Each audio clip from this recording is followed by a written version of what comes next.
জমকালো প্রচারণা ও সুদূর প্রসারী পরিকল্পনার প্রতিশ্রুতি দেয়া গাজা বোর্ড অব পিসের তহবিলে এখন পর্যন্ত জমা পড়েনি কোনো অর্থ। সদস্য রাষ্ট্রগুলো থেকে $17 বিলিয়ন অর্থ সহায়তা পাওয়ার কথা থাকলেও 4 মাস পরও ফাঁকা রয়েছে তহবিল। প্রাপ্ত যৎসামান্য অর্থ ব্যয় করা হয়েছে সংস্থাটির উচ্চপদস্থ কর্মকর্তার কার্যালয় পরিচালনা ও টেকনোক্র্যাট কমিটির বেতন ভাতার খরচ মেটাতে। এমন অবস্থায় সংস্থাটিকে যুক্তরাষ্ট্রের আরও একটি অন্তঃসারশূন্য রাজনৈতিক পদক্ষেপ বলে মন্তব্য করেছেন বিশ্লেষকরা। এখন ঘরেই হবে বিয়ে বাড়ির পোলাও, যদি থাকে আকিজ এসেনশিয়াল সুগন্ধি চিনি গুঁড়া চাল। ব্যাপক ঢাকঢোল পিটিয়ে আর আকাশ ছোঁয়ার স্বপ্ন দেখিয়ে গেল জানুয়ারিতে গাজা বোর্ড অফ পিসের আনুষ্ঠানিক ঘোষণা দিয়েছিলেন মার্কিন প্রেসিডেন্ট ডোনাল্ড ট্রাম্প। এই পরিকল্পনার অধীনে যুদ্ধবিধ্বস্ত গাজা উপত্যকাকে ঢেলে সাজানোর ঘোষণা দেওয়া হয়। একদিকে নেওয়া হয় জাতিসংঘ ও রেড ক্রিসেন্টের তত্ত্বাবধানে হাসপাতাল, রাস্তাঘাট সহ প্রয়োজনীয় অবকাঠামো নির্মাণের পরিকল্পনা। অন্যদিকে ত্রাণ সরবরাহের পাশাপাশি ইসরায়েলি কারাগারে আটক বন্দীদের মুক্তির বিষয়েও উল্লেখ করা হয়।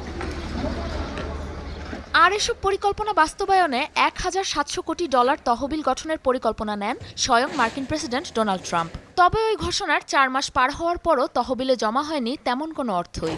আন্তর্জাতিক গণমাধ্যম ফাইন্যান্সিয়াল টাইমস প্রকাশ করেছে চাঞ্চল্যকর এই তথ্য।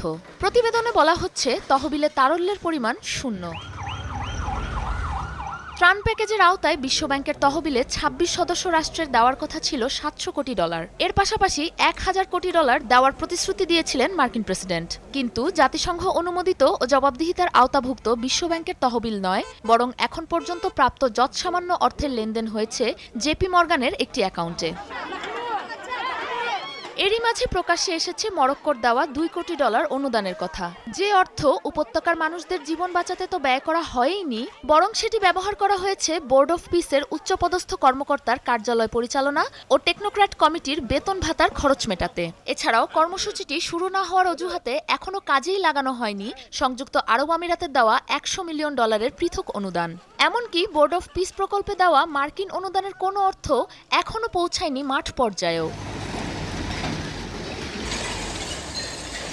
এই অবস্থায় প্রশ্ন উঠেছে মার্কিন প্রেসিডেন্টের এ যাবৎকালের অন্যতম সবচেয়ে শক্তিশালী আন্তর্জাতিক সংস্থার কর্মতৎপরতা নিয়ে। গাজার ভাগ্য পরিবর্তন নয়, সংস্থাটি কেবল যুক্তরাষ্ট্রের আরেকটি অন্তঃসারশূন্য রাজনৈতিক প্রকল্প বলে মন্তব্য করছেন বিশ্লেষকরা।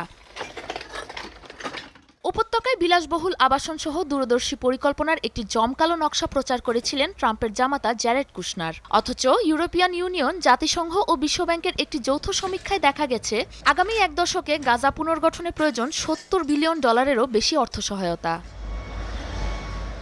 সাবরিনা নুসরাত, যমুনা নিউজ।